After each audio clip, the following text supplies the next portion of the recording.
Last Carl, I'm very happy to present this bill to Dáil Éireann. As you will be aware, it is the Government's intention to progress this bill through all stages, and I look forward to engaging with deputies in that regard. This important piece of legislation constitutes the Government's response to the challenges posed to our courts and legal systems by the current pandemic. However, the bill goes beyond the pandemic and aims to make our legal processes more efficient and effective into the future. I can say with confidence that this bill is urgently needed and represents a substantial modernisation of reform of our courts and our legal systems. The bill covers a wide range of issues in relation to both our civil and criminal legal systems. Minister, sorry, just members, please, can we have a little quietness, please? Sorry, Minister. Okay, thank you. The bill covers a wide range of issues in relation to both our civil and criminal legal systems, which I will now outline to the House. Firstly, the provisions of Part 1 of the bill are standard in nature and common to nearly all legislation.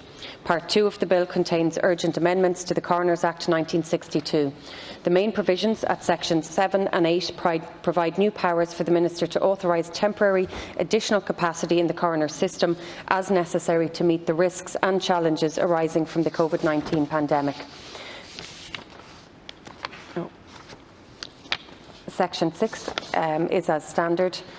Section 7 inserts a new Section 11B into the Principals Act entitled Assignment and Appointment of Temporary Coroners in Exceptional Circumstances. The section applies where a coroner makes a written request to the Minister justifying the need for a temporary additional coroner in that coroner's district. The Minister must be satisfied, firstly, that exceptional circumstances arise due to the number or nature of deaths resulting from a pandemic, a catastrophic event or other mass fatality occurrence, and that the requested extra capacity is necessary to increase the number and progress of coroners' inquiries into deaths in the coroner's district. If so satisfied, the Minister may assign or appoint a temporary additional coroner to that district for a period not exceeding 6 months. This may be renewed each time for a period not exceeding 6 months on a new justified request from the coroner of the district. A temporary coroner under this section will have all powers and duties of a coroner for the district concerned during the period of appointment or assignment, other than the power to appoint a deputy. He or she will effectively be acting as an additional coroner.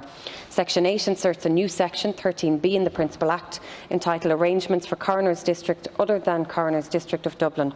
This section provides that in the exceptional circumstances already outlined, where the coroner of a district so requests in writing, the Minister may authorise the deputy coroner of that district to act concurrently for the coroner during a period not exceeding 6 months, which may be renewed. The deputy must have consented to so act. The same justification is required for this request and for any renewal as under Section 7 of this bill, and the same arrangements in respect of powers, duties and costs apply. The proposed section applies only to coroner districts outside of Dublin.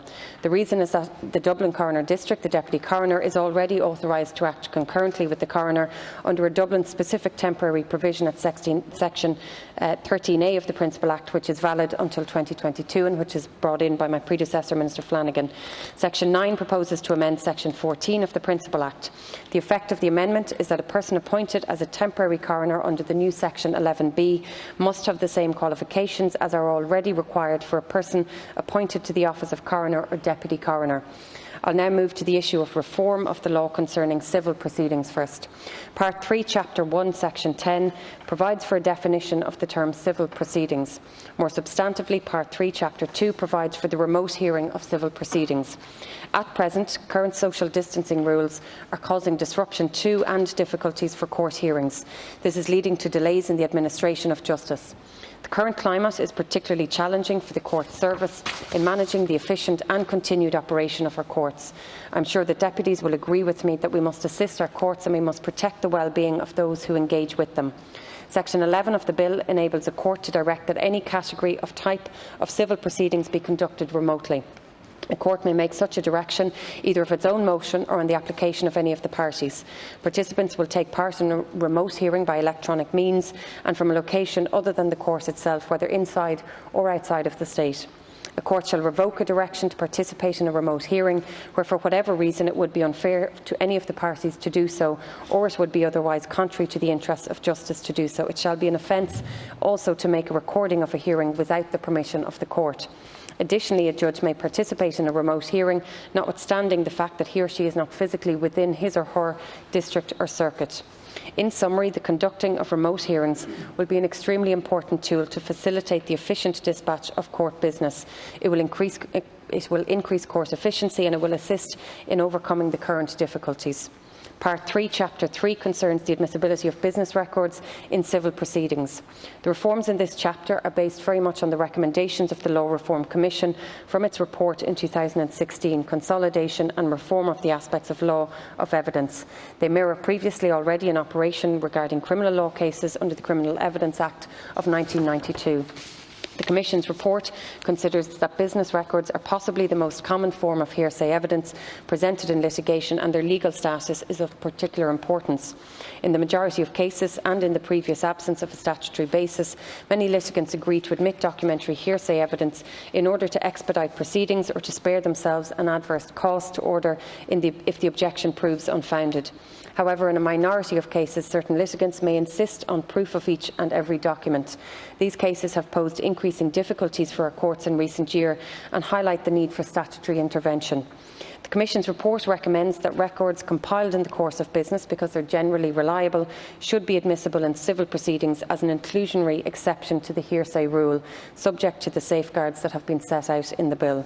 Separately, the Court of Appeal was called in a recent case, Promotoria v Burns, to interpret and to apply the law as it currently stands regarding the admissibility of business records in civil cases.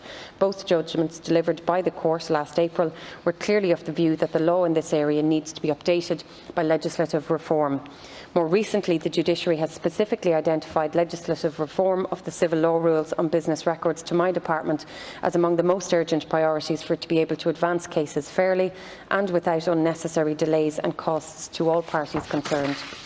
This chapter, prepared in detailed consultation with the Office of the Attorney-General, provides that in civil proceedings, any record in the form of a document compiled in the course of business shall be presumed to be admissible as evidence of the truth of the fact or facts asserted in that document.